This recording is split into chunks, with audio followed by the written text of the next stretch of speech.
Hello everyone, today we are diving into the latest from OpenAI. ChatGPT now has a Canvas feature. It's essentially a space where you can interact with ChatGPT in new ways. Let's see how this shiny new Canvas might help or hilariously complicate your life. To use new ChatGPT Canvas feature, you should have GPT Plus subscription. So I have the GPT Plus subscription, and the way we can use Canvas is I can create a new chat, and from there I can select the GPT-4o with Canvas. It's a beta feature. Let me just choose it. Now if I ask it, write an article on how AI will replace software engineers, you can see as soon as it starts writing, we are taken to the new view, which is actually the Canvas view of ChatGPT.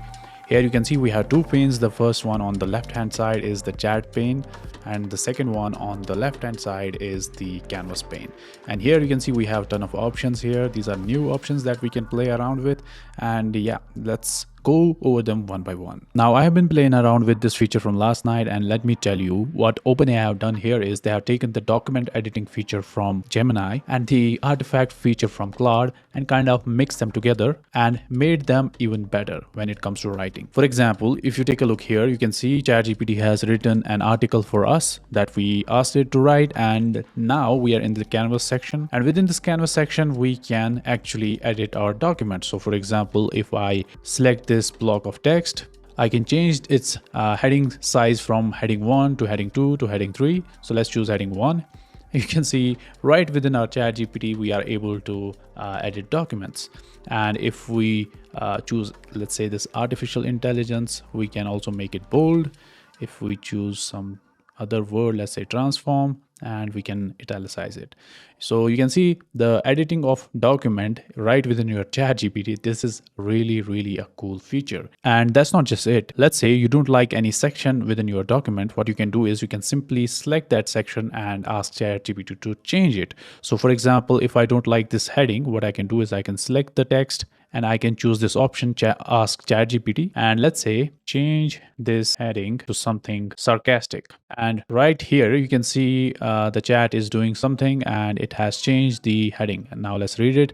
How AI will replace software engineers, because who needs humans anyway? The Canvas can also suggest you for edits. So once you have written your article with the help of Canvas, what you can do is you can go here and you see this option which says suggest edits. If you click on it, so you can see it says edit 5 comments, and these are the comments. So if I scroll down, you can see it is suggesting some changes that could be done within our document and to make it better.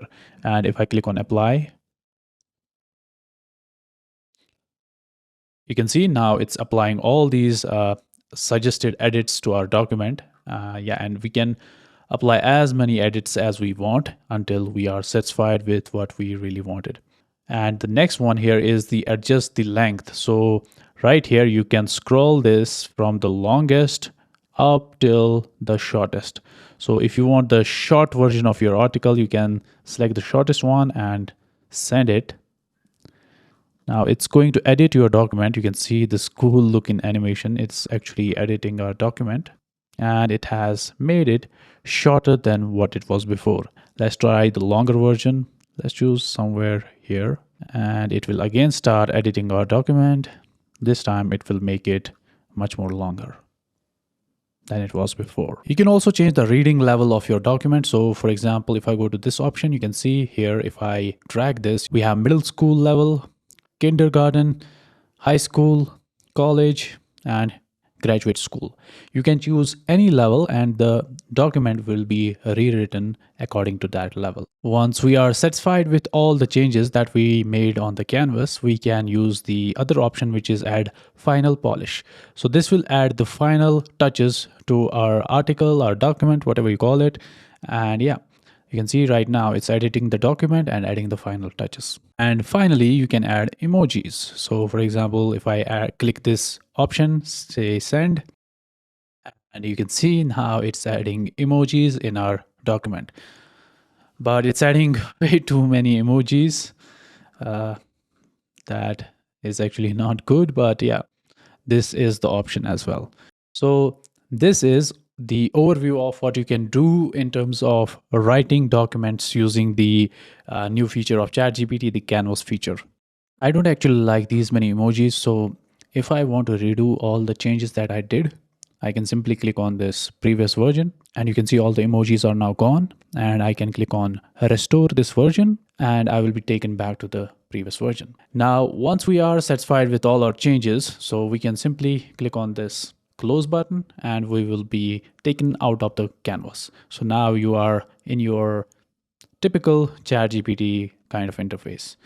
Now we have seen that what Canvas can do in terms of writing. Now let's see what it can do in terms of writing the code. So I want to test this out with a simple coding problem that I have right now. So the problem goes like this. I want to create an Express endpoint where I can upload a CSV file. I want to use TypeScript and I want you to first validate the file and look if CSV has all the required columns. I have attached an example CSV file that has all the columns, date, and name are required. Rest may or may not exist. If the file passes validation, I want you to upload it to S3, use best practices. So it's a simple prompt. I have also uploaded a file, which is a test CSV. Let's run it. Let's see what we get. So you can see it's pretty much like Cloud. The interface looks familiar to the artifacts, but we don't have a preview here. Since this is backend code, we won't have any preview anyways, but I don't think it will give you any preview for the HTML code as well. So let's go over this code. Let's see what it has done. You can see it is using Mulder for file uploads and it is configuring the S3 right here. And as I told it, that date and name would be the required columns. It has added a constant here, which is required columns. And then it has added some middleware, which is validating the CSV file, looking for all the columns that we wanted. And then we have the endpoint right here. So I'm not going to run this code, but this kind of looks correct. I don't know if this will work or not, but yeah, it looks correct. Now, the good thing about Canvas is that you have these options here. So we have add comments, we have add logs, fix bugs, port to a language, which is really cool, and we have code review. So if we start from the code review, let's click on this button. You can see similar to what we were getting in the documents, we get these comments here, right? So these are actually the suggestions that tell us, hey, consider using a more secure and unique directory path for storing temporary files to prevent potential conflicts or unauthorized access. So these are actually the suggestions telling how we can improve the code that it has previously generated, which I think is pretty cool. So let's apply this. You can see now it's editing the file, and what it has done is it has made some changes to the existing code. Let it finish. And you can see all the other suggestions are still here. So it also says consider adding validation for empty files or malformed CSVs to provide more comprehensive error handling and feedback to the user. So let's apply that as well. And you can see it's editing the whole file again. We are not going to go over the code. We can do that in some other video if you want to see that, if you want to go dig deeper into the capabilities of Canvas in coding, then we can do that video. Definitely do let me know down in the comment section. And let's go over all the options. Let's see what other options we have. So we have seen the code review. Let's now see port to language. So if I choose this, you can see we have different options here. We can convert the code into PHP, C++, Python, JavaScript, TypeScript, Java.